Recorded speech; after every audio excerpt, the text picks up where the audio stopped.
আসসালামু আলাইকুম। মোবাইলের মাধ্যমে কিভাবে এরকম ছবি এডিট করব আজকে আপনাদেরকে সেটাই দেখাবো। তো আমরা প্রথমে চলে যাব মোবাইল স্ক্রিনে যাওয়ার পরে এখানে পিক্সেল ল্যাবটি ডাউনলোড করে আপনারা ইনস্টল করে নিবেন।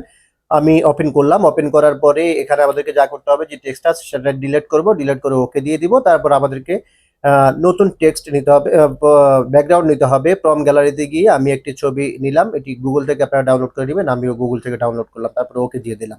তারপর রেশিওটা সিলেক্ট করে এখানে আবার আমি টেক্সট লিখবো। টেক্সট লেখার জন্য নিচে যে এই আইকন আছে সেখানে ক্লিক করব। তারপরে টেক্সটে ক্লিক করব। টেক্সটে ক্লিক করার পরে আমি যে লেখাটা কপি করে নিয়ে আসছি সেই লেখাটা এখন এখানে পেস্ট করব। পেস্ট করার পরে লেখাটা ওকে দিয়ে দিব। ওকে দেওয়ার পরে এবার আমাদেরকে যা করতে হবে সেটা হলো আমরা যে ফ্রন্টটা আছে ফ্রন্টটা খুব একটা সুন্দর দেখা যায় না, ফ্রন্টটা চেঞ্জ করতে হবে। তো ফ্রন্ট চেঞ্জ করার জন্য আমাদেরকে যে চলে যেতে হবে ফ্রন্টে ক্লিক করার পরে এখানে মাই ফ্রন্ট, এখানে আমার অনেকগুলো ফ্রন্ট আছে। আপনারা কিভাবে এই ফ্রন্টগুলো ডাউনলোড করবেন এবং ইউজ করবেন সেই সংক্রান্ত একটা ভিডিও আছে, আপনারা চাইলে সেটা দেখে নিতে পারেন। আমি একটি ফ্রন্ট সিলেক্ট করে সেটাকে আমি আমার জায়গা মতো বসাই নিলাম। কিভাবে কি করতে হবে স্ক্রিনের মাধ্যমে আপনারা বুঝতে পারছেন। পরবর্তীতে আমাদেরকে যা করতে হবে সেটা হলো এটার যে কালারটা আছে কালারটা এটার সাথে তেমন একটা মানায় না, সেজন্য আমাদেরকে চলে যেতে হবে কালারে গিয়ে আমরা এটাকে ব্ল্যাক করে দিব।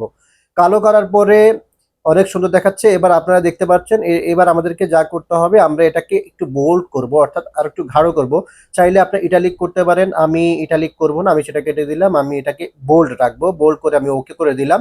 ওকে করার পরে এটাকে আমি জায়গা মতো বসাই নিলাম। তারপরে চাইলে আপনারা তারপর আমাদেরকে যা করতে হবে নিচে যে অপশন আছে সেখানে ক্লিক করবেন, শেপে ক্লিক করবেন। শেপে ক্লিক করার পরে চিকন করে আমরা একটা নিয়ে নিলাম দাগ। এখানে আমরা নাম লিখবো যিনি এই লেখাটা লিখেছেন। আহ, প্রথম যেভাবে আমরা ফ্রন্ট চেঞ্জ কালার চেঞ্জ করেছি, কালার চেঞ্জ করে তারপর আমরা আবারও ফ্রন্টে চলে যাব, সেখানে টেক্সটে যাব। টেক্সটে যাওয়ার পরে এখানে আমরা লিখবো যিনি এই লেখাটা লিখেছেন তার নাম লিখবো। আমরা লিখলাম জাহিদ হাবিব।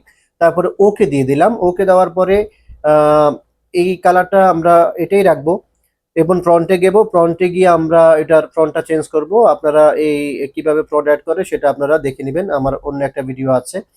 তারপরে এটাকে আমরা আরেকটু এটা আমরা কালো একটা স্ট্রোক দিয়ে দিব। স্ট্রোকে তারপর আমরা স্ট্রোকে চলে যাব। স্ট্রোকে গিয়ে এখান থেকে এনাবল করে দিব। এনাবল করে এটাকে আমরা ব্ল্যাক করে দিব। তারপরে 2 এর মধ্যে রাখবো। তারপরে ওকে দিয়ে দিব। ওকে দেওয়ার পরে এবার আমরা উপরে যে সেভ অপশন আছে সেখানে ক্লিক করব। তারপর সেভ টু গ্যালারিতে দিয়ে দিব। তারপর সেভ হয়ে যাবে।